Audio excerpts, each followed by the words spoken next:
मी त्या परिवाराची भेट घेण्यासाठी इथे आलो होतो आणि जेव्हा इथे बघितलं असता रिंग रोडचं जे काम सुरू आहे आणि इथे एक मंदिर आहे, त्या मंदिरामध्ये काल भंडारा होता आणि त्याच्यामुळे या रिंग रोडच्या कामामध्ये या नाल्याच्या वरची झाकणं तुटली होती आणि त्या झाकणांमध्ये आयुष्य पडून दुर्दैवी मृत्यू झालेला आहे.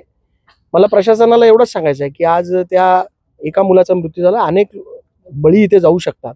याच्याकडे प्रशासनाचं जे दुर्लक्ष झालंय त्याच्यामुळे प्रशासनाने ज्यांनी दुर्लक्ष केलं त्यांच्यावरती कडक कारवाई करावी आणि आयुष्य परिवाराला एक महत्त्वाची मदत म्हणजे 25 लाखाचा त्याला कॉम्पन्सेशन या प्रशासनाकडनं मिळालं पाहिजे असे आमचे वडील मुंबईला लॅपटॉप रिपेअरिंगचं काम करतात. अतिशय हलाखीची परिस्थिती त्या परिवार आहे आणि आज त्यांच्यावरती एक दुःखाचं डोंगर कोसळलेला आहे. आम्ही सगळे इथले जे लोक आहेत ते एकदम भावुक झालेले आहेत. म्हणजे महत्वाची गोष्ट अशी, तो पडल्यानंतर 1.5 तास इथे कार्यक्रम सुरू होता. लोक आरडाओरडा करत होते की एक मुलगा पडलाय.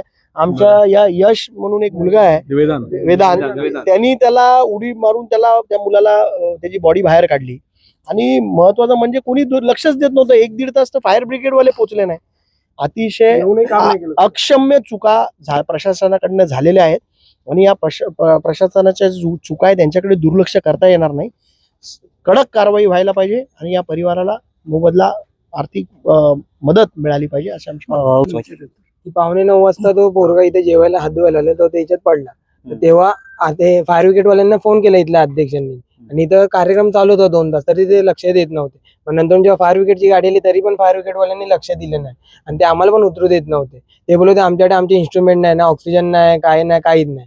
शेवटी आम्ही त्याला तिथून बाहेर काढला वाचून. आम्ही आमच्या प्रयत्न निवडून 9 वाजता तो पडला, तर आम्ही त्याला 11:15 वाजता काढला.